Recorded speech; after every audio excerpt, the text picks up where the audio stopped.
That's how they clap. The jazzes. Answers. I know. Answers are like assholes. Everyone's got one, and they all stink. It makes you think. Right. Yeah, makes me think. As I'm circling the kitchen sink, maybe I'll have something to drink. Whoa. There it is.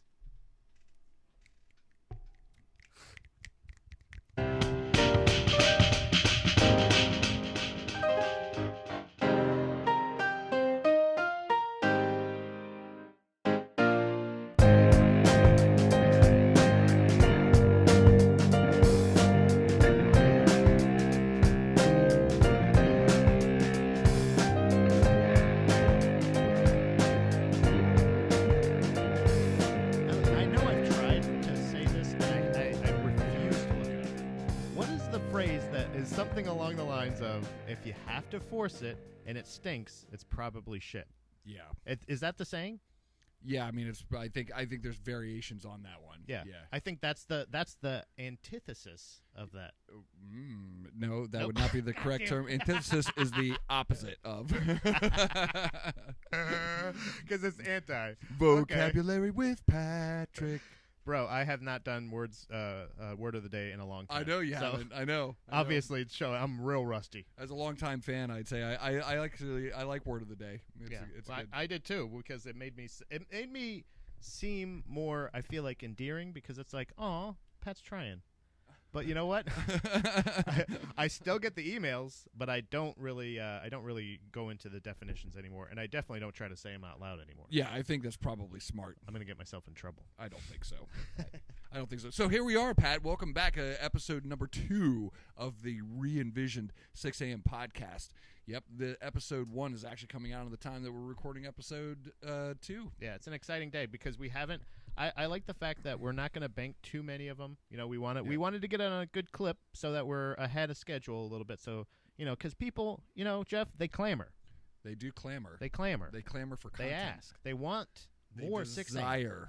They desire. They 6 need a.m. it. podcast. They crave this. So I'm glad that we're on a good clip now where we're recording every week, and it's a lot of fun. I agree, and I can't say that welcome back because nobody's really listened to the first new episode yet either, but welcome back to the 6 a.m. podcast, and where, culture meets counterculture, man. Yeah. We're at this crossroads. We got some exciting stuff to talk about today. I'm pretty pumped about it, and hopefully you guys will find it entertaining. Maybe you won't. I don't actually give a shit because it's my fucking show. We do whatever we want. It doesn't matter. Like, honestly, it's kind of like one of those things of I used to say, let me know if you love it, and if you don't, keep it to yourself. I could just assume if you don't. I don't need the negative feedback. Yeah, I'll just assume that if you didn't say anything nice, you didn't like it. Yeah, that's right. I got enough problems, man. Yeah. I don't need your.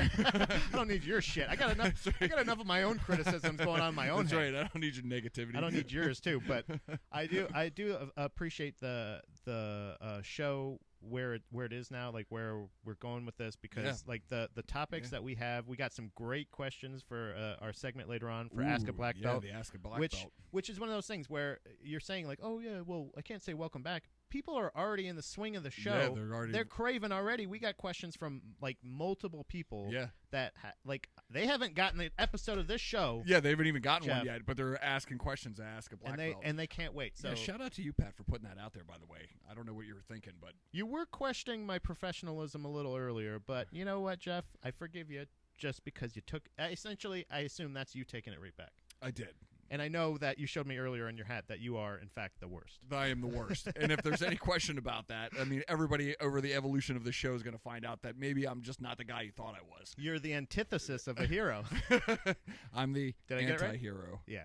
See that? Yeah, that was a good one, man. I nailed that one. I like that. So, man, so many cool things to talk about. So, speaking of counterculture, right. Man, what do you want? What do you think? What do you think about skateboarding going to the Olympics? Now, just to paint some picture, a lot of people that Pat and I grew up with, skateboarding was part and parcel to like our scene, right? Yeah. I mean, skateboarding, punk rock, like, you know, the underground scenes, you know, very much a part of like who we are as growing up. I still skate. I'm old. I'm not any good anymore, but it's still fun as hell.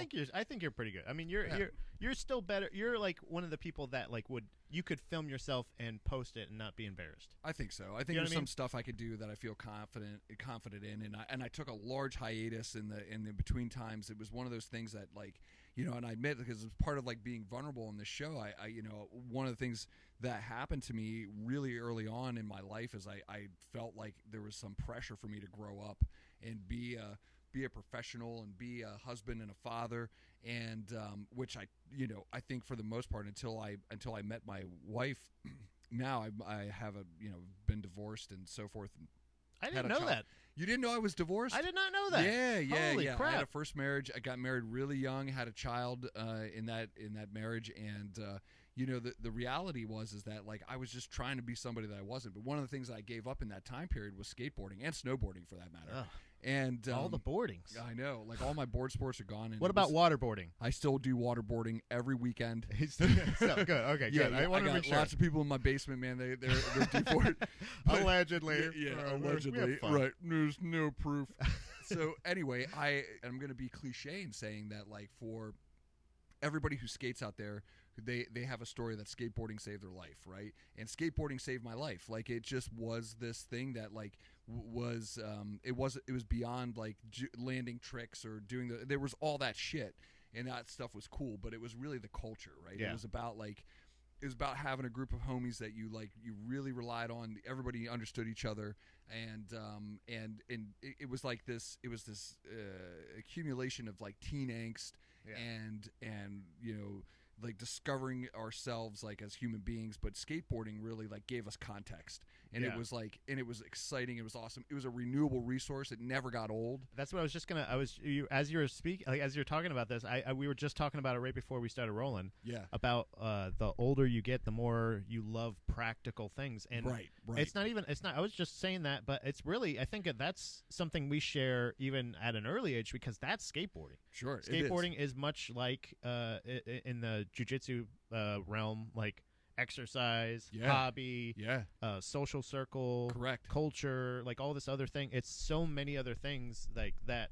Like skateboarding itself, I know so many people now that are kind of rediscovering it. Like maybe it was during the pandemic, or even trying it. You know what I mean? A buddy of mine, Manny, who is one of the co-hosts of Falls Count Anywhere, one of the podcasts that I produce, he picked this up like about a year, I think a little over a year ago.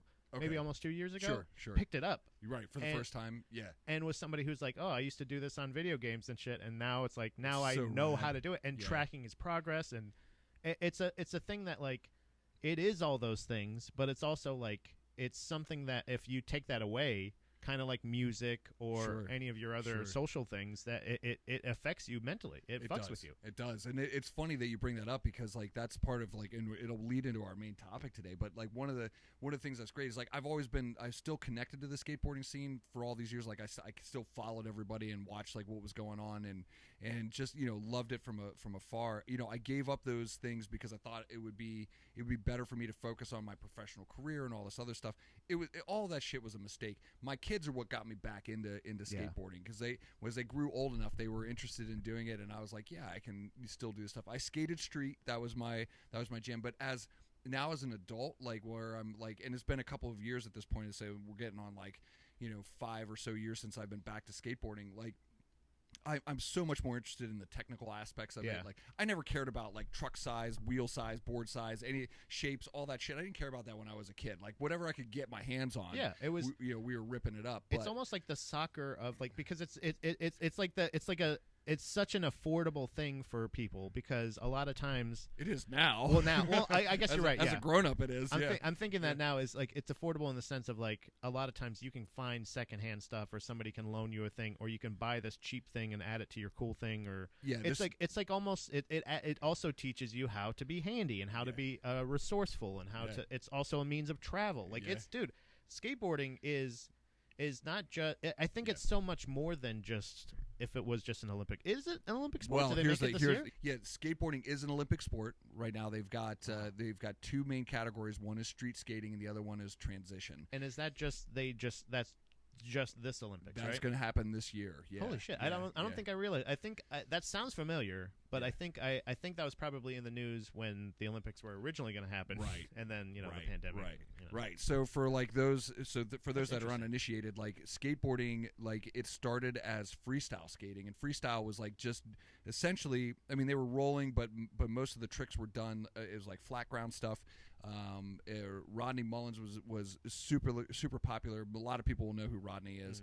And out of that, like he invented just hundreds of tricks in freestyle skating, and then freestyle led to vert, and then vert led to street, and then street and led to transition. Or transition was part of vert too, but there was at any rate there was like these primary styles. Freestyle, like people don't do freestyle anymore, not really. I mean, there are people that diehards that still do freestyle skating, but for the most part we have vert, transition, and we have street, and all of it's dope as hell, man. Yeah. I mean, it's all fucking awesome.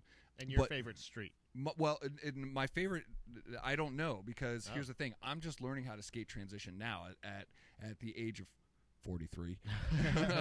Insert age here. Yeah, I mean, I had a buddy. We had one buddy that had a vert ramp, and it was scary as hell. And I learned how to drop in on that vert ramp, but doing anything else really wasn't vert scared the shit out of me. So, and I didn't have any pads, so skating vert wasn't my wasn't my jam.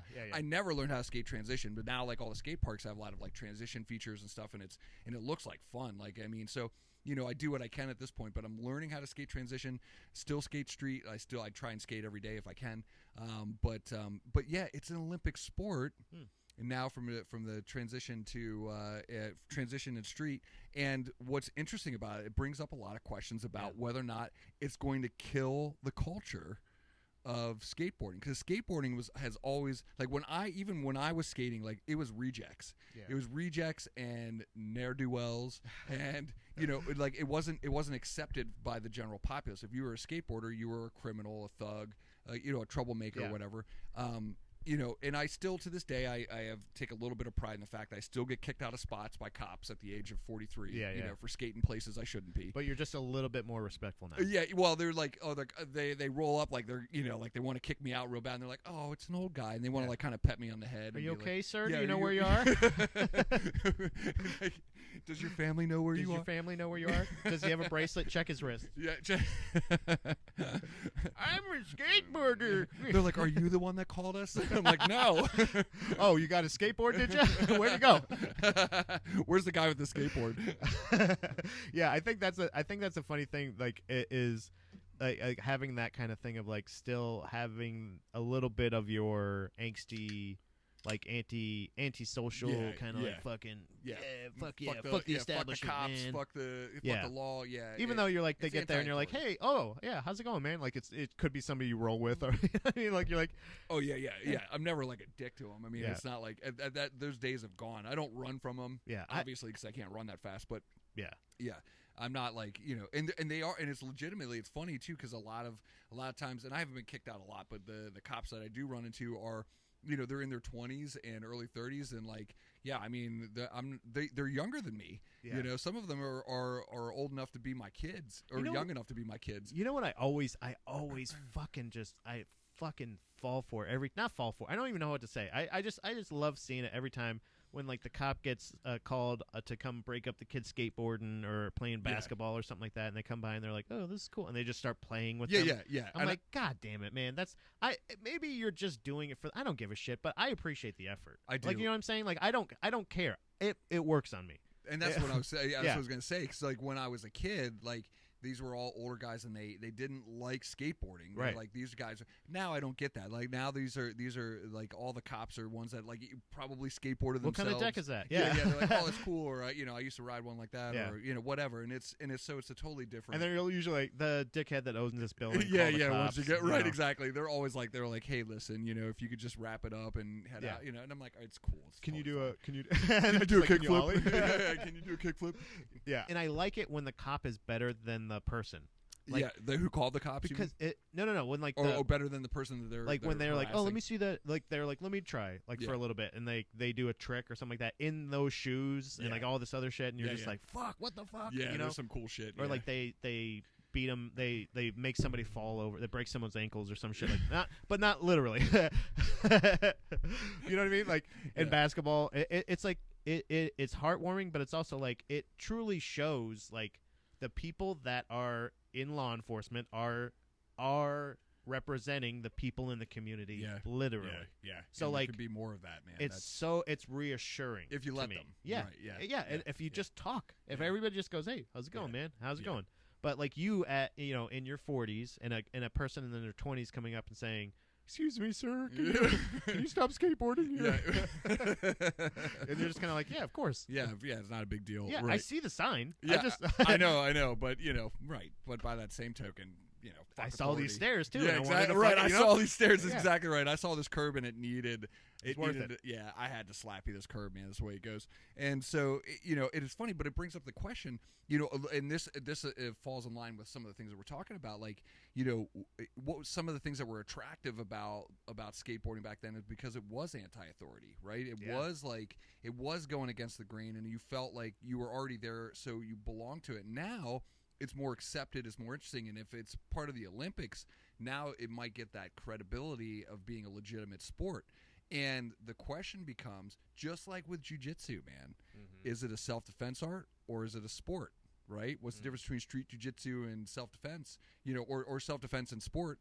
The same thing goes for skateboarding. Now, is it part of the delinquent society of outcasts that still like listen to like underground music and jump fences, or is it now an acceptable, sport? Yeah. And does that dilute the sport to the extent, like, does it now introduce us to how do I want to put this? It just polishes all the jags out of it, right? Yeah, I think the thing is it's gonna give an opportunity for people that were.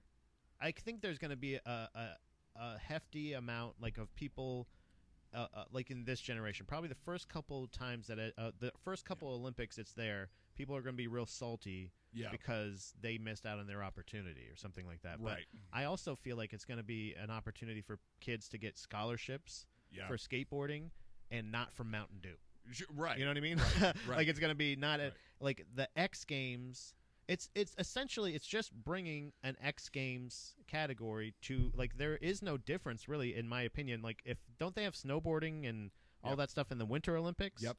So like it's not bad to have X Games things in the regular Olympics, but it's also I don't know if it's gonna take away from the culture, but it's gonna add because this is the thing. I don't know. This is a weird way to connect this, but have you seen the Mighty Ducks Game Changers yet? No. It's a television show on Disney Plus. That they're not a sponsor, but you know what? Shout out to Disney Plus, everybody. But if you want to, I don't know. I don't know if we want to get tangled up with that. We talk about weird stuff, but but Disney, it's on Disney Plus, and it's a show basically. It's a younger generation. Like the Ducks are all dickheads now, and they're like it's essentially Cobra Kai I on would say ice. this is Cobra Kai on Yeah, ice. yeah. But it's actually really good. They got Emilio, Estevez. Yeah. He's the reluctant curmudgeon again. And it's fun. Right. But in that same vein of like, they have this mentality of like hockey can be fun. Like once you take the thing that you really love, that's cool, and it's cool to embrace that and to give you all the opportunities, afford your children or afford your kids those opportunities, whether you're coaching them or raising them. Sure. But like once it becomes this responsibility, you don't want kids like losing their passion for skateboarding, and I think that's where the culture is in the passion. That's great. So you can keep that, but also like I think. It may add unneeded stress to kids that are learning it. So, like, there might be dads like you that are like, it's an Olympic sport now. Kids, grab your boards. Get out there. We need to fucking practice. You know what I mean? Like, everybody's going to want to be the Tiger Woods dad or the Serena and Venus dad. They want to be the people that are like, I want to be famous from having the kid that knew how to do the thing that I loved. Right. Living vicariously through their 100%. exploits. There's going to be I think that's what I was referring to earlier. And that's what I'm talking about. So like, you know, and it's interesting because there is like, you guys at home are all going to know that like one of my greatest attributes is that I contradict myself on a regular basis. But that's just life, man. You know, trying to figure shit out. Yeah, I mean, is that like I wonder about it because I think like on one hand you're right. Because you go to the skate park now and it's filled with your homies, right? It's filled with cool people, and there's people of all ages and skill level, and you know, and everybody's so fucking supportive, and it's really cool to see that as part of that vibe feels, and that's matured over years. Because back in the day, it wasn't like that. It was like if you sucked, everybody was gonna they were gonna bust your balls about it, and you're gonna make you feel like garbage. And then it's grown over the years to this like thing that's really like it's really inclusive. And if you've got a board and you've got the guts to show up and try, like there's tons of people that are willing to help out. There's tons of people that are willing to teach you new things, and like it's just cool to be around. And then like if we go on that other side of that, like I don't want sports dad at my skate park, right, shouting at their kids. You don't want parents at the skate park. I don't want people skating. shouting and screaming at each other, like, you know, and like working on that, like because to me skateboarding is art. It's not a sport. It's art. And I'm not saying it can't be a sport. Yeah. I'm saying it's art. So I guess that's the thing. Isn't judo an Olympic sport right now? Judo is an Olympic sport. So do you see that a lot with like at the gym at all? I mean, I guess we don't go to a lot of judo classes. Yeah, the problem is that no one gives a shit about judo. So if it was something cool like skateboarding, nobody gives a shit about it. Yeah. So if it was something cool like skateboarding or jiu-jitsu, then you'd be like, oh my god, you're gonna ruin this for me. But judo, it's already ruined because it's already like math. Yeah, but that's the thing though about skateboarding. Skateboarding is cool. Like so, even the people that hate it because they're like, damn, it is so fucking cool, and I wish I skated. You know what I mean? But they don't. And so they instead of being a part of that community, they're just like, fuck you, skateboarders. You know, post your signs everywhere, kick everybody out. You know, what a bunch of losers, and you know, projecting, classic projection. Exactly, they're just jealous. It's all right. I understand. Yeah, like I understand. I used it mainly for a source of. I barely could do any flippy dippies whatsoever. I was mainly. Flippy dippies. I would sound my wife talking about tricks. She's like, do a flip spin 180. Yeah, like, what the fuck do is that? Do a kick flipper 19 or 76 or whatever it is. Put it on the board or. I would just hurt myself a lot, but I would go downhill. I'd go, I'd go, like it was a means of travel, and it was like all those other things. You know what I mean? Like, but it was never a sense of like, I realized early on it wasn't necessarily something that was my bread and butter. That's not your thing, right? Yeah, it's but it's also like it's cool. It was admirable. And I think unless you give those things a try, you're going to be the dickhead that's putting the signs up, that's doing the thing. Right. Otherwise, they're ruining our curbs. Yeah. Otherwise, you can come out and be like, "Hey, that's really cool." But guys, I don't have fucking insurance, so if you crack your head open, do you know what I mean? Like that's a practical adult way. It's weird to see it from both sides now. Yeah, it's weird, but even that, I'm like, stop. Like nobody. There's fuck never you. been. Yeah, fuck you. There's. I'm suing you. There's. Like the rare is the occasion. I guarantee you that I'm sure that there's some lawsuit out there that happened from some kid who fell on the curb and hit you. But it's so rare, man. Like that shit just doesn't happen. But like, but here's the thing. The weird thing that it becomes is that like on one hand, I really want that. I want it to be exposed to the world, right? And that creates opportunity for other kids in other areas of the world to experience skateboarding that they otherwise wouldn't have had. Also, for what would now be called the athletes, right? They have an opportunity to make a good, or a great living and they're talented enough and skilled enough that they deserve that homage. They deserve that pay. They deserve to be recognized as elite athletes. And so I wouldn't want to take that from them.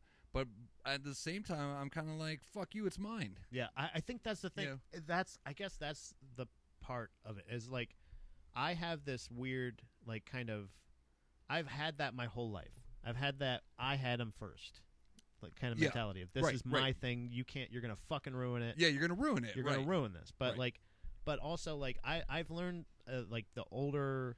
It's like emo kids. It's like emo kids in punk rock, man. Yeah, They ruined it. Like, yeah, those fuckers.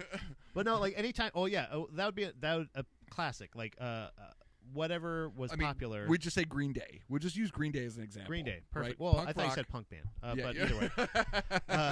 No, but it's like the debate rages on that one. Like for us in the punk rock community, there was a time in the the early 2000s and then into the like mid 2000s, which like punk rock had like a pop element to it, because and pop being popular music, like people liked it. And some of the bands that we grew up with, who were like these crusty punks, became these, they were on MTV and shit. Yeah. And it's sorry, go ahead. And had gold records and like, were right. extremely popular. It and became the popular thing. That's right. And everything was like, everybody was like, you fucking sellouts, and like, I'll never listen to your records again. But by that same time, you're like, why couldn't they? Yeah. Why do they have to make $5 at a show, or make $100 and right. you have a sold out crowd, for these little places. And then part of you just wanted it to stay small and intimate. I think that's the overall the big picture is like is projection. Is people sure. is the worry or the fear that that skateboarding going to the Olympics makes you any different as a skateboarder, right? Or any skateboarding any different to you, right? You know what I mean? That's interesting. Yeah, that's interesting that you brought that up. There's a kind of a weird parallel with that too. Like it doesn't really change. Like if you have that, like Dom and I are we're not really attempting. We've always been fucking. But like, but now we're actually like really trying to keep it in. You know what I mean? Yeah, you talked about this in the last episode, right? That you guys are trying to have a kid. And no matter what, like she asked me, she's like, "What do you prefer?" And I was like, "I don't care." Like boy or girl? Yeah, right. I honestly, I have no preference. Right, that's the way to do it. Because my effort and everything that kid is going to be is still the same. I'm going to give that same effort and that same fluidity to whatever it is. So that's right. No matter what that kid is, it's like she's like, "What if our kid was trans?" And I was like, "Whatever. I don't fucking care." Yeah, you still love them though. It's your child. Yeah, I don't care. Like I literally, they're like, "What if she wants to be a stripper?" Okay. Yeah, cool. I mean, like, do you know what I mean? Like, it's one of those things that like I'll teach her jujitsu and then I don't have to worry about it, or I'll teach him jujitsu and he won't have to worry about it. That's the overall is no matter what, this kid is going to be cool as shit. Like, this kid is going to be cool as shit. Yep. It's going to be well-rounded, and it's going to be considerate. I want to create a considerate person, and that's overall like it's the consideration as opposed to projection is, I think, the kind of thing of like I think you hit the nail on the head, man. And aside from the fact that nobody cares about your ethereal kid, yeah, I got to be honest with you. Like, you hit the nail on the head, and that is the most important thing that your child's going to be is loved. Yeah, right. And when you and it actually, that was like a big revelation that you just put on me. Like, I just thinking about it, I'm like, it doesn't matter if it's going to be an Olympic sport and then everybody is going to ruin it, because I won't let it get ruined. Yeah. I still love it. Yeah, I love it for all the reasons. Same for you. Yeah, it's exactly the same for me. And like that's really interesting, because one of the things that worries me about it, like, is beyond skateboarding itself, is that there was discussion about jiu-jitsu becoming an Olympic sport. Yeah.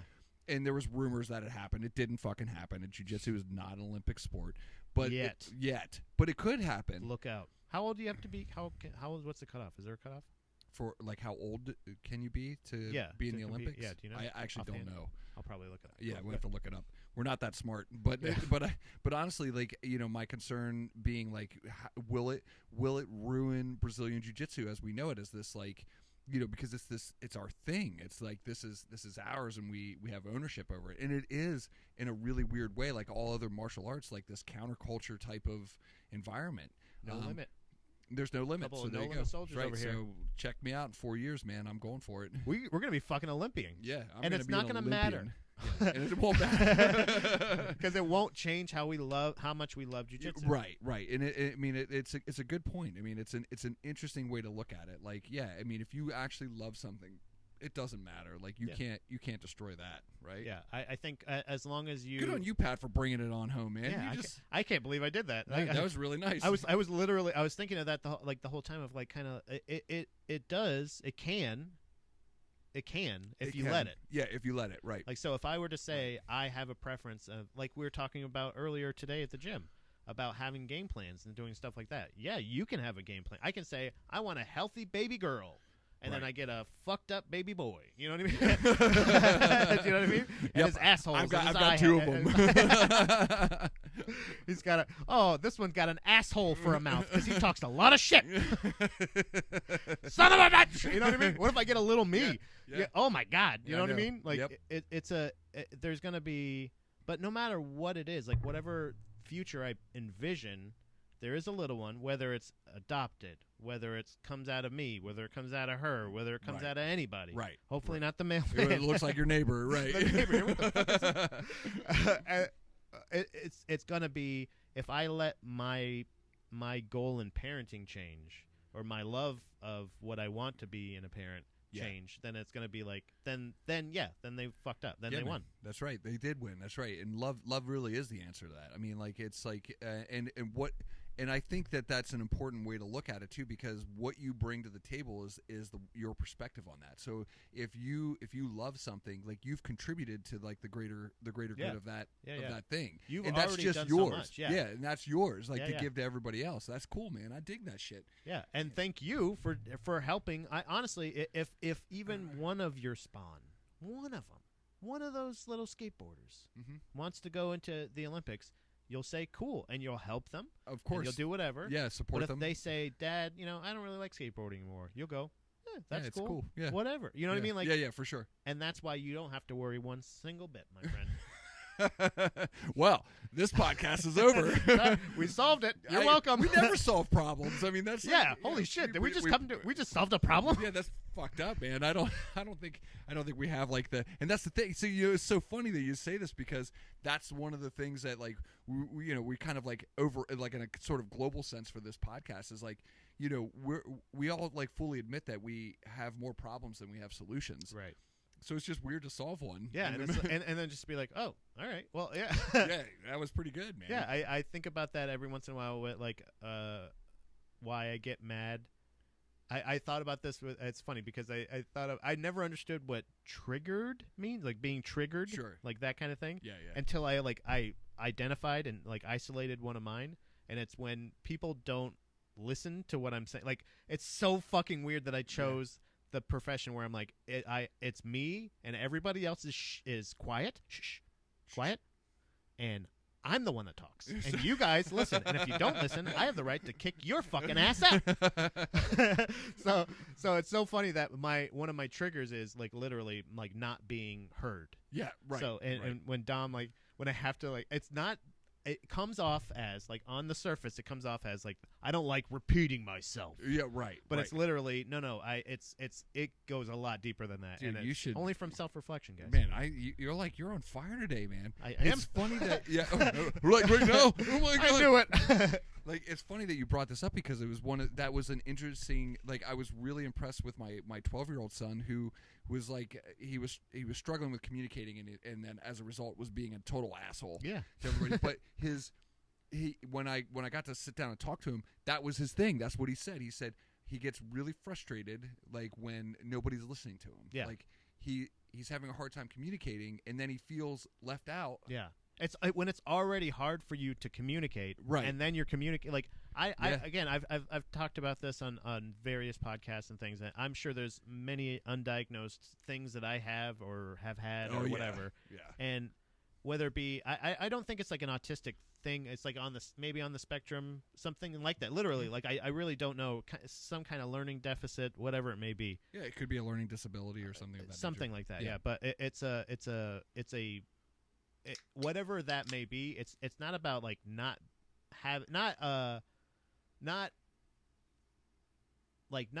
being that, not changing who you are, but just about addressing that when that happens. And the fact that he was able to come on that, you said 12? Yeah, he's 12. Yeah, right. That's awesome, because I'm 34, and it was like either this year or last year, and I was like, man, like, oh, that's why because I say it.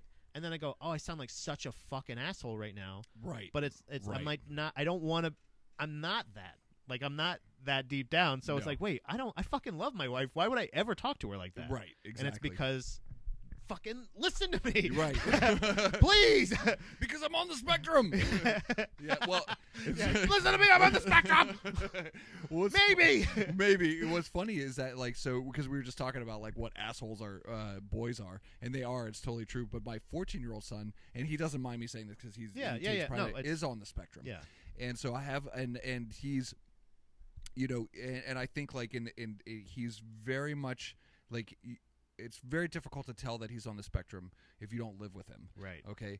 But and he takes a lot of pride in who he is as a human being, and accepts the fact that he's autistic, and with that knowledge, he uses that to his advantage to help like overcome some of the obstacles that he faces in his life. But it's just funny that you brought that up, because like he's 14, so I have two sons that are in the middle. I have two daughters that flank my sons. I got one little one and one who's going to be 20 years old. Oh my goodness! In October.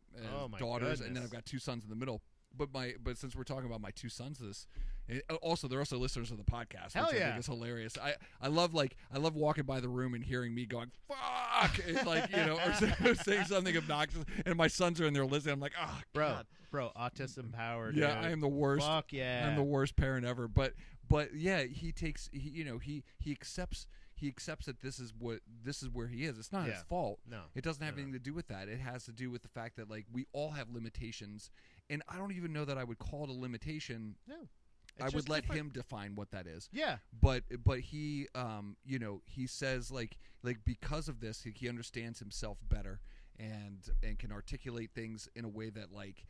I mean, you the whole reason I brought this up is because you're like, I'm 34. I'm like, I'm like 43. My kids teach me things all the time, and I'm like, oh my gosh, like I've got to be the world's biggest idiot.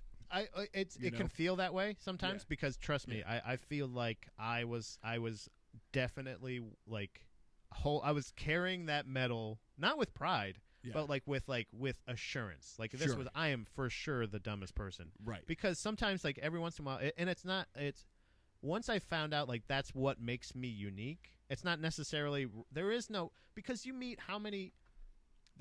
I have a weird fear. So just to teach you a little bit, let's get into Pat a little bit more, right? We'll learn a little bit about Pat real quick. Pat has a phobia, not like I'm scared of grasshoppers a lot. I'm very scared of grasshoppers. I don't know why. Is this like a legit phobia? Like I can now. I'm not like I can like if you had one. If one was over there, like I would hate it, and I wouldn't want to be in the room. But you'd be okay with it. Yeah, I wouldn't. I'm not like right. We're not incapacitated. Not all of them are real mild phobias. It's a weird, but they're very vivid. Like as far as like their detail. Okay. Grasshoppers. Okay. And structural integrity. Yeah, you've talked about this before. Yeah. Dude, with me anyway. Yeah. When I was there for the first tournament at the gym. Yeah. Just because I know how old the building is, and I'm just like, there's a lot of fucking people here. I'm like, if this fucking building tumbles. When we were in Florida. Sure. We were in Florida when that whole. Did you see that whole hotel collapsed? Yeah. And I was like, the condo. That's I think about that every time I'm on an elevator. Sure. Not that the elevator will fall, that the whole building will fall collapse in, and I will be right. stuck in that. Right. Like sinkholes, things like that. Any like that is a very clear and very distinct phobia that I have. And it's weird that I don't know what that it has, but that like what that comes from. Yeah. And I think it's from being overweight my whole life. Oh, interesting. But I don't know. I haven't really gotten into that. But that's the one I'm trying to get to the bottom of right now. For our listeners, and of course we've digressed like extremely off of our main topic, which is not untypical. But but very organic. It was awesome. Yeah. The tell our listeners, how much weight have you lost? Overall, I started at almost 200. I can't do the math actually. It's just give a generalization. I started at 413, and now I'm down to 240 roughly. It's amazing, man. Yeah, I thank you very much. I appreciate that. And like I said, I've been trying all the most natural ways, like not fat burner 2000, nothing like that. Like just exercise, eating the right time, trying to eat the right things as much as possible. You train hard, man, and you've been taking care of yourself, and like it's the progress is amazing. But it's interesting to know that you have like some sort of post traumatic stress from being fat, possibly from being overweight. It's incredible. Like, and I guess we'll save that for like another podcast. That's episode, actually I'll write that. Write that down. Write that one down. PTSD. So I think though for our listeners for this week though, then I think Pat has given us some gold here, guys. I think like the idea that the thing that matters the most is in the things that if you're worried about the things that you love going away, is just keep loving them. Yeah. And then that'll keep it real for you in the way that you see it, because that makes it your own. But it also it provides something to that, like on a larger scale. Yeah. And it needs that, because if everybody just gives up on it, then it will run itself. If once your band, if you still like that band that goes famous, gets famous or something like that, keep listening to them. Yeah. Don't just go, oh, they're famous now, they're not mine. Fuck you guys, you ruined or whatever like that, right? Is that I don't know if that's no, I agree. No, that's what I'm saying. Like, it's like kind of like our our whole we were talking about, like, starting this episode. It was this whole like fuck the industry, do it yourself type of mentality, and I thought it was interesting that, like, and again we digressed, but it doesn't really matter. I mean, because it was an awesome episode. Love it yourself. Yeah. Right, like, you know what I mean. Like, don't fuck the industry. The industry can do whatever it wants to do. You don't have to. It's going to do it anyway. Right. It Right. doesn't change what you love about it and what you think, except for the fact that sometimes when, like, a genre is brought up, and like something like a pop punk band or something like that is brought up, sometimes there's different ideas of what those bands might be. But speaking of those bands, the industry, and everything like that, what are you listening to right now? Oh yeah. Because our new segment for this for the 6 a.m. podcast is what's on the turntable. What's on the turntable? Yeah. Oh my gosh! And so what we're really talking about is kind of like what are we, like, kind of obsessed with right now? Like, so both Pat and I are audiophiles. I mean, we just love, like, music, and it's like, and I know that we share this with a lot of, like, 6 a.m. listeners, people all over the world. It's just, you have to have some sort of, like, you have to have some sort of title track for the day or the week or whatever. You're listening to music all the time. What am I listening to right now? And it's going to be I've been listening to Avail. Nice. Are you an Avail fan? Yeah, I love Avail. So, I mean, because what's not to love? Yeah. And now, I mean, anybody that knows me knows that, I mean, like, there's never a time that I'm not listening to Avail, but part of it was, like, listening to it from a different perspective, because so the lead singer of Avail, first of all, they're from Richmond, Virginia. Oh, I didn't know that. And one of the best parts about, well, I mean, you should know it, because I mean, they always start their show off with, "We're Avail from Richmond, Virginia," and then they fuck shit up. I don't know if I've actually ever seen them live. I think that might be one of the bands that actually it's slipped through the crack. Literally, it would have been an age thing, right? You would have missed it just at the time in which they broke up as a band, because they're not a band anymore officially. I'm sure they come together every now and again for, like, reunion stuff, but, like, for the most part, they're not a band anymore. But when I was growing up, like, Avail to me, like, symbolized this, like, this conglomeration of, like, of musical genius that came out in this, like, punk rock type of environment. So it wasn't like you couldn't say, well, Avail street punk, or Avail is this type, or Avail's pop punk, or Avail's hardcore. I love a genre-less band. Yeah, it was just like, it was punk because that's where it belonged, in its aggressive attitude, but it was so much more than that.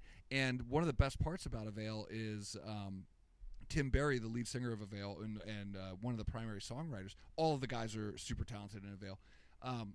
Like, he always corresponded with me, even when I was a kid, like, writing to him. Oh, like, wow. He would write back.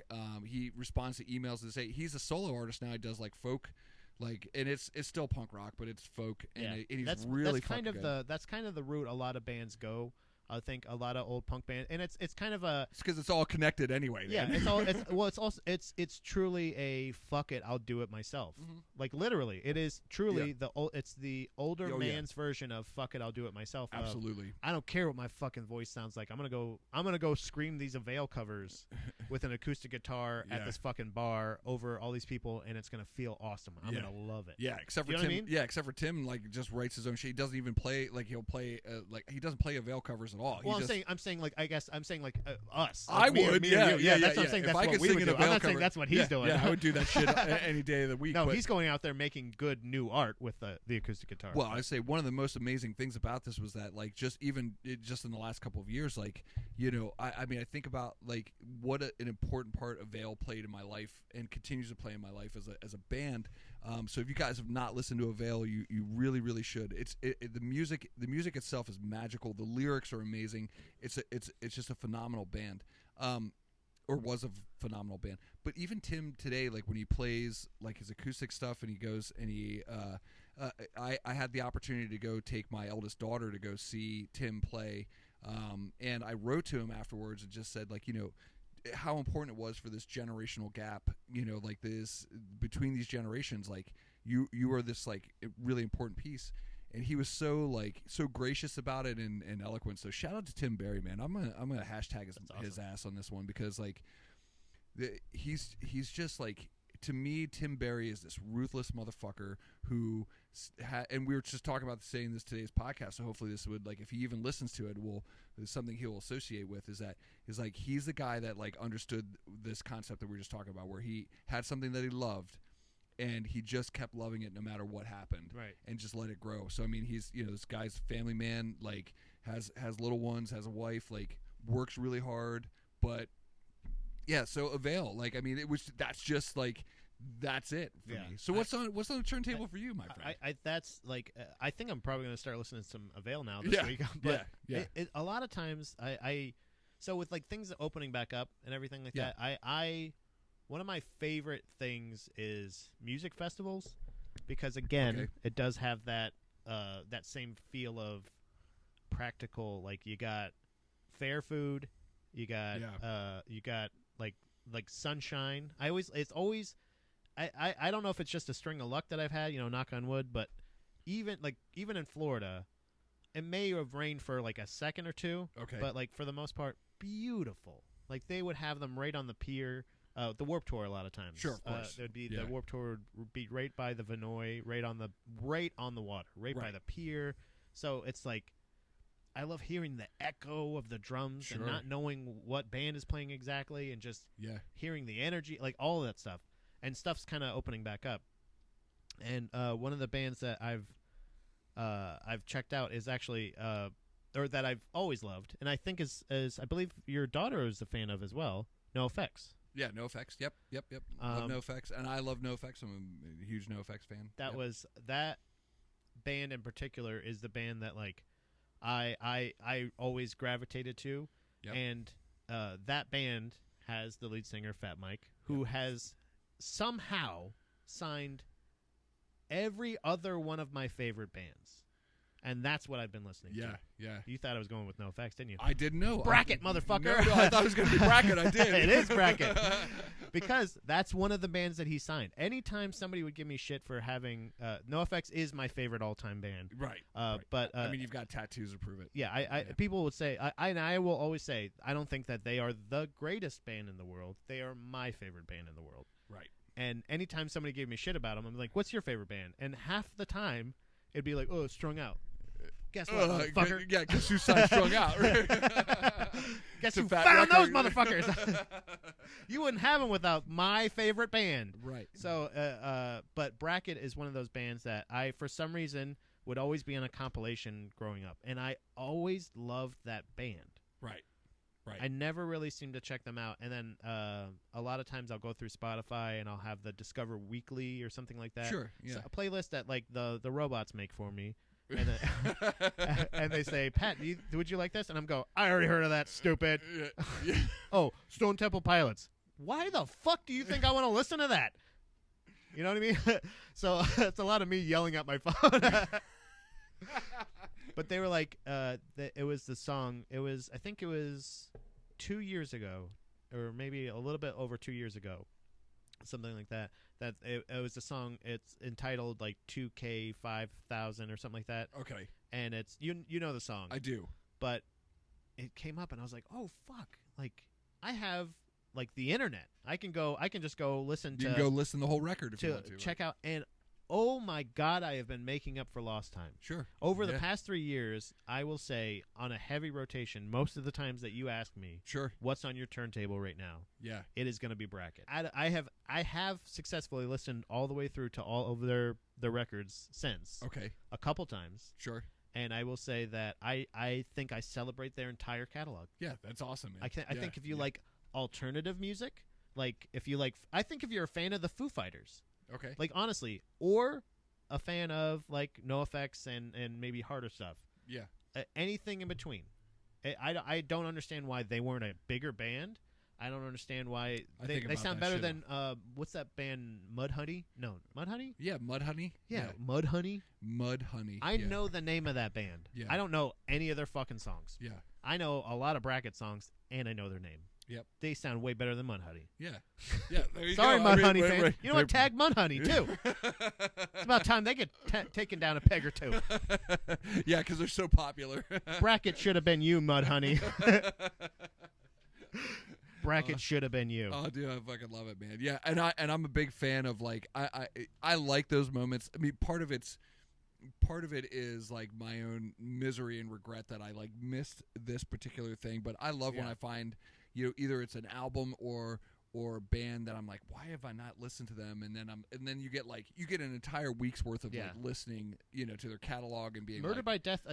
Honorable mention. I'm a Murder by Death fan. That band makes me cry. Yeah, like they're really fucking good. That's crazy how I got their shit on vinyl. I got it. Like I've got their EP. Like, oh man, yeah. But speaking of missing out, that's why Bracket I think is extra particularly special to me, because on my official bucket list of bands, Alive or Dead, want to see these bands no matter what, I pretty much had completed and seen. Like, I'm not joking with you. I had seen every band that I think I had ever would want to see. Sure, for sure. Okay.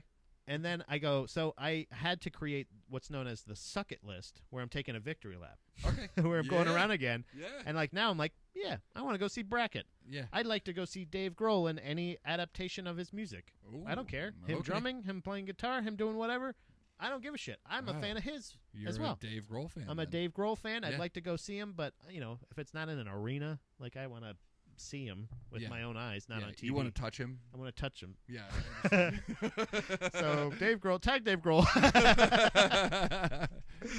You said that you had missed out on seeing Avail, and I am sorry for that but I highly recommend that you get online and watch some of the live shows. You will not be disappointed, because there's always some knucklehead that recorded this with a VHS recorder. Is fucking awesome, but. One of the best things, and I was fortunate enough, and I've seen Avail. I mean, I saw Avail probably at least a dozen times, maybe more than that, over the years. But one of the best ones was right before they broke up as a band. My wife and I, Melissa, went to go see the Bouncing Souls, and it was in Philly. I think it was at the Factory. I can't remember. Anyway, it was in Philly, and Strike Anywhere opened. Wow. Yeah. Okay, which was great, and then Hot Water Music played. What the fuck? That's a good lineup. They had a special guest, and you know who the special guest was for Hot Water Music? It was Avail. Oh. It was a Bracket. Avail fucking played. That's awesome. It was Avail, and then it was the Bouncing Souls. You know what I mean? So that's crazy. So were you losing? They were not on the bill. Nope, they were on the bill. Avail was not on the bill. Did you shit yourself? Or were you a cool guy that was like, we're gonna go? I was like, for the last band. It's cool. No, I didn't leave before the last band. No, not leave before, but you don't show up till the last band. No. We were there for the whole fucking thing. Yeah, I was that lame ass. I was a music nerd. I was never. I'm there at like 5:30 and the doors open at 8. I was never the cool guy that was drinking in the alley. I was always the guy that was waiting in line to get inside. Yeah, waiting to get in. I want to go see the music. Yeah, I want to see it. Like I want to listen to it. I want to get a chance to go talk to him or whatever. But yeah, Bouncing Souls. We talked about them in the last episode. That's I think our first musical guest that we should ever have. I think so, man. Yeah. Anybody from the Bouncing Souls. I want to get Brian, Greg, whoever I can get in here. Well, I mean, you do appreciate. I do. I actually am kind of. I've met them a couple times. They might remember me. Wait, appreciate what? Sorry. That George Reblo, the drummer for Hot Water Music, is the drummer for the Bouncing Souls. And they're from New Jersey. So they're close. We can I think find he's them. still the drummer for the Bouncing Souls. I don't know. But. There is speaking of Bouncing Souls and great lineups, the third show I was ever at. Get this lineup. Mustard Plug. Okay, I like Mustard Plug. Youth Brigade. Love Youth Brigade. Dude, we could do an entire episode on Youth Brigade. I would too, because get this, your Avail story. Yeah. Jeff, I had never even heard Youth Brigade before I got to see them live, and I was like, "Oh my god, who the fuck is Youth Brigade? They're amazing!" And it's the Stern Brothers, and they were like Bad Religion meets 7 Seconds, in my opinion. Like that's amazing. what it felt like. It was just like, this is so good. It was like, and then I was like, oh yeah, and then the Bouncing Souls. Yeah. the bouncing souls. Bouncing souls. So, bunch of fucking New Jersey merchants. oh man, those guys. That was that killer lineups as far as bouncing souls. Those guys always. They do. Like that. There's always a great tour with them. Oh, and before we get to the Ask a Black Belt section, right, is that on The Good, the Bad, and the Argyle, which is their first official release, what did it say on when you pulled the record out of the sleeve? What did it have? I don't know if I had it. It has a big MTV symbol and a big line and a circle and a line through it. Yeah. And in the middle it says "Fuck the industry, do it yourself." So there you go. Boom. All right, now we're on to the like Ask a Black Belt Time section. for Ask a Black Belt.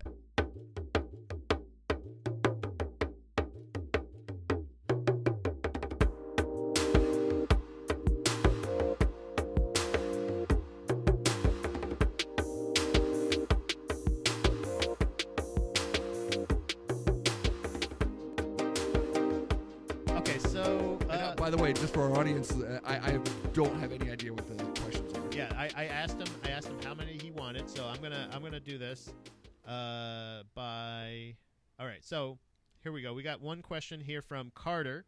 Okay. Carter asks biggest pet peeve teaching adults. Biggest pet peeve teaching adults. So for our listeners who are tuning in, we're doing a segment every week where you can, over the week, you can ask a black belt. We'll answer any question. It might not be me as the black belt. We might have a guest as a black belt. Mm-hmm. Or you might get an answer from another black belt. Might be a bouncing soul. Yeah, it might be a bouncing soul. Yeah, it could be, but it's certainly not. It's not relegated to the world of Brazilian Jiu-Jitsu. You guys can ask any question you want, and we'll give you a good answer. I got a non-black belt one too. Okay. So this one is Jiu-Jitsu related. Yes. What's my biggest pet peeve of teaching adults? And of course, I teach adults. I teach adults 5 mornings a week, and my biggest pet peeve has got to be. If I'm teaching a particular move, and then when we walk around, I'll instruct, so I'll demonstrate the position. I try to be as detailed as I possibly can be. Always ask for questions. You always ask if people need to see it again. Does anybody need to see it again? Usually ask a couple times. You're like, when you, I will say this, if I may just interject real quick for a compliment. You have a very patient way of looking at a room full of dumb faces that are like, huh? To go like, you don't want to see it again? You're like, are okay. you sure? And I love that you always go, okay. Like I can tell when you think we should ask to see it again and when you don't. So like I will say it's very subtle, and I always fight the urge to laugh because you always go like, anybody need to see it again? Nope. So it's very you know that nope's like we're all fucked. Okay, we're gonna do it again. Which actually does lead. Like here's I'm gonna give you a pro tip. Okay, I'm gonna give our listeners a pro tip. Is that if the instructor at your academy says, "Does anybody need to see it again?" Just be that guy or gal that says, "Yeah, I'd like to see it again." If you don't understand the move, ask to see it again. We're more than happy to do it. Even if we give you grief about it, what we really mean is like you are the type of student that we want. But that's not my biggest pet peeve. Yeah. My biggest pet peeve is that you're, as you had mentioned, nobody says, yes, I'd like to see it again. And I shouldn't say nobody. Some people do on occasion. But for the most part, everyone just looks at you blankly, doesn't shake their head no, doesn't say yes, nothing. And you're like, all right, so we're going to do it. And then I walk around and you're doing something completely different than what I just instructed. And this happens most often with higher belts. I was going to say that. And I'm like, hey, guys, okay, if you can execute the move that I just demonstrated on me efficiently, then I'll shut the fuck up and you can go do your thing, right? And I mean, not just you, I mean both of you. Both people that are partners. If you can demonstrate that move on me efficiently during a live roll, that means while we're actively grappling, okay, and both of you do it, then I will not give you any grief ever again. You guys can go do whatever you want. Yeah. All right? I can guarantee you 100% of the time the answer is no, you can't. Yeah. So do the fucking move that I just spent my time. We get the other half to roll. Just do it this way. Look, and because it's my podcast, I can do whatever the fuck I want. Absolutely. Here's a moment of vulnerability. Please. And this extends almost to every instructor you guys have ever encountered in Brazilian Jiu-Jitsu. And not all of them, but most of them. Mm-hmm. And in particular, I can feel with a great amount of confidence the ones that we have at our academy is that your instructor spends a lot of time outside of the gym figuring out how they're going to instruct, how they're going to teach you guys these moves. They spend a lot of time, and this isn't their full-time job. It's like they're doing this on their free time, and I say free time. Nobody really has free time, or all of our time is free time, depending on how you look at it. Yeah. But they spend an enormous amount of time figuring out what's the best way to teach these particular moves so that everybody gets it and you can move forward. And so when you come in and you have this plan, and then I walk around and you're doing something completely different because you fucking felt like it. Right. Yeah, you're the one I want to roll with first. Yeah. Yeah, I think that's the thing. I actually brought this up. It's funny because I was messaging with Muskin the other day. Like he'll check in every once in a while. And, sure. And like he'll kind of be like, hey, how's what you learned in class today, whatever. And I brought up the fact that every once in a while, not like I've learned it when I've like partnered up with like higher belts every once in a while. It's not all the time, but it's and he kind of brought it to perspective as far as like with like certain like higher than me, like purple belts, let's say. Okay, purple belts. So like he's kind of he's of the impression that the higher belts, like when we're drilling a move, if they don't happen to do it the exact way that you're doing it, it's because they're trying to drill it the way that they envision it happening in real life in their drills or whatever. Right. And I trust that. But also that's not what I want. Right. As a partner, and not saying that it's good or bad, right or wrong. Sure. Right. And your personal pet peevery, it may be. Please just do it the way I asked you to do it. It's not like a control thing, but it's also like you said, having that rule though to say like, okay, do that on me when we roll, right?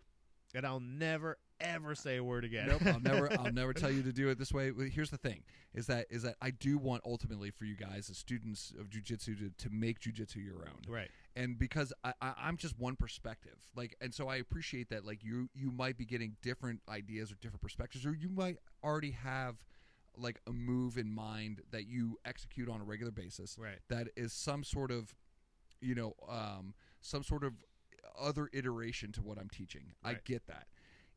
But here's the thing, like what I've figured out like over the years is that I don't execute everything the same way that my professor does. That I don't execute everything the way that Greg Anderson, who's my black belt, does. However, the way that he teaches that like gave me an opportunity to understand his game, and his game's really good. So if I can understand the way that he moves, I can understand then how I can counter that move with something that's maybe of my own. Jiu-jitsu is for you guys. You can do whatever you want, like in the context of rolling. Like if you win, you win. Like, and if you lose, you lose. Like that's the way it goes. It's pretty definitive. But at the time that we're teaching you this move, just fucking do the move the way I taught you. So in other words, guys, Jeff is teaching you ways to defeat him. I actually am. So fucking take it. Yeah. Okay, so one just last one more. One last question. Okay. All right. One more question. Ask a black belt. This is from Robert Duffield, who's a student of Brazilian Jiu-Jitsu. Yeah, he is a student, and he asks, if Old Milwaukee stopped making beer, what would your go-to? Oh, that's an easy one. What be your go-to? My go-to. That's how I say it. Yeah, this is a great question, Robert. Thank you for asking. Can have a non-jiu-jitsu one in there too. Yeah, black belts have other stuff in their lives. Yeah, like alcoholism. And so, what would I drink if I didn't drink Old Milwaukee? It would be Ginny Cream Ale. Oh, yeah. What is that? Genesee. Oh, Genesee. Okay, yeah. So it'd be, and it's the cream ale. Was that your go-to? This is your quantity over quality. I gotta be honest with you. Well, you to like some quality extent too. Yeah. Here's the thing. Everybody busts my balls about drinking Old Milwaukee. Yeah. But Old Milwaukee's really good. Okay. And if you drank it, you would know that it's really fucking good. But everyone's like, "Oh, I drank that when I was in college. I don't drink it anymore." Well, I mean, fuck you then. You miss out. You're gonna go drink an IPA, get a headache, and then wish you didn't drink the next day. I can drink. I can drink 20 of these in a day and feel perfectly awesome. You know what I had when I was a kid? Pizza.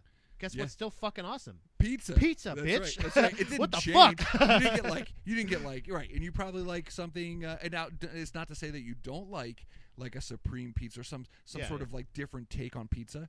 But if you need like a cheese pizza or a pepperoni pizza, you're like, I still fucking love pepperoni pizza. Guess what? Arcade pizza, still pretty good pizza. Yeah, so there you go. There's no such thing really as bad pizza. Right. But I will say, I don't know if I've ever.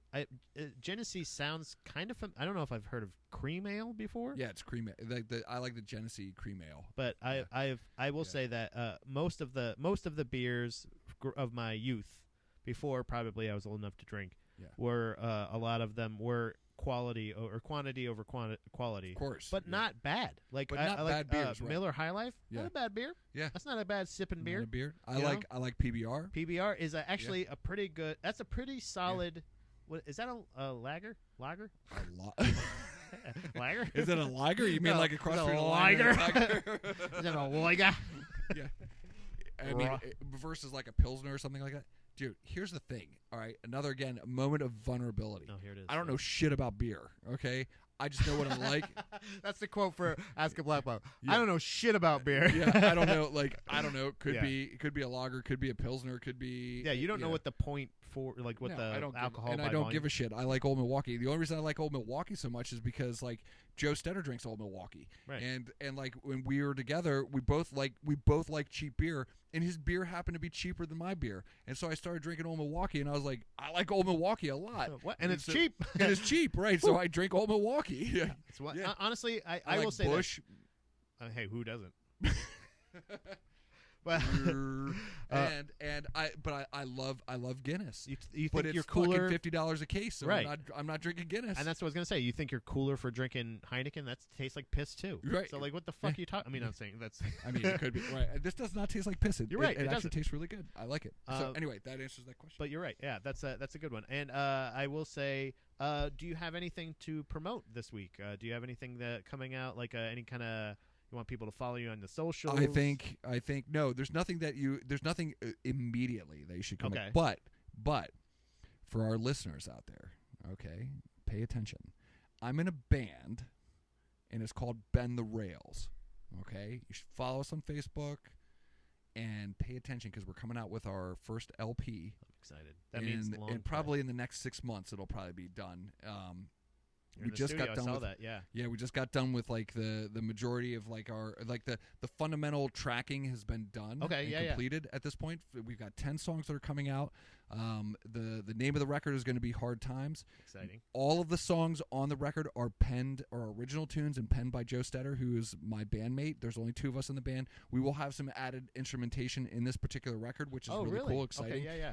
Very exciting, and they're just phenomenal songs. So if I have anything to promote, it would be this band that I fucking love. And I've gotten to see these guys live. The very, very entertaining. Like I actually the one I think you played me a couple of tracks. I don't know if that's going to be part of the release. They are going to be part of the record. Okay, because that I love that. I love that, and I won't even say what the extra instruments are. Nope. But it's very fitting, and it's just a 2-piece, just you and Joe. It's just Joe and I when we go out. I'm sure most of the people probably listening may already be familiar with it, but if you're new to the show, check out Bend the Rails. But Bend the Rails, and it goes with the thing we were saying earlier of old punk rock guys going into right. Bunch of like 2 punkers playing like folk, folk. It's like a mix of folk and punk and soul, and it's all put together in this weird sound. I play the stand-up bass.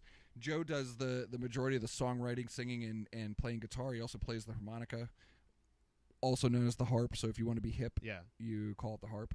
At any rate, Joe is a phenomenal singer and songwriter, and like even if he gets picked up because of this LP and goes out to like make music for the rest of his life and leaves me behind, I don't fucking blame him at all. Like, dude, just go. He's the man. He's the best. He is. It's like to me. I think I explained it the best way is like it's almost like it reminded me of like a stripped down Tiger Army. Yeah, like it kind of had that like that. It's only really, the songs really cool are better. Vibe. Yeah. Yes. Yeah. You're right. Stripped because down. I love Tiger Army, but like I mean, stripped down like that. If it still sounds good and it's stripped down, that's when you know you got quality. Quality. Other than that, make sure you check out Baby Mermaid Productions for any of the other shows. New episodes of Hacks are coming out. Awesome. The comedy golf show that I produce, as well as which is a great show. I love Hacks. It's been a lot of fun so far. I don't like comedy or golf, but I love Hacks. Dude, I'm just kidding. I like it's one of those things that like people are like we've really enjoyed like when we can actually go to like a real golf course, when people will realize how fucking hard golfing is. Yeah.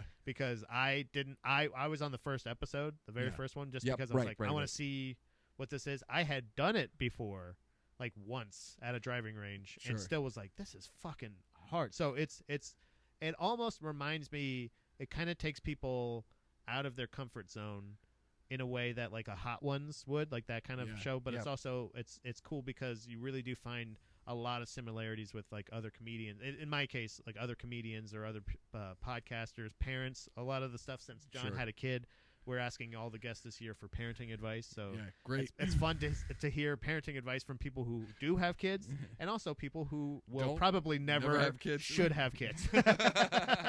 So it's been a lot of fun. So check that out. And anything else, buddy? Awesome. No, I mean, the great episode as always, Pat. Thank you. Hey, same to you. Know, and just keep that, whatever it is that you guys love out there. Keep that love alive, because that's what drives it, man. That's what keeps it real. And for you, and that's all that matters. Everything else can fuck off.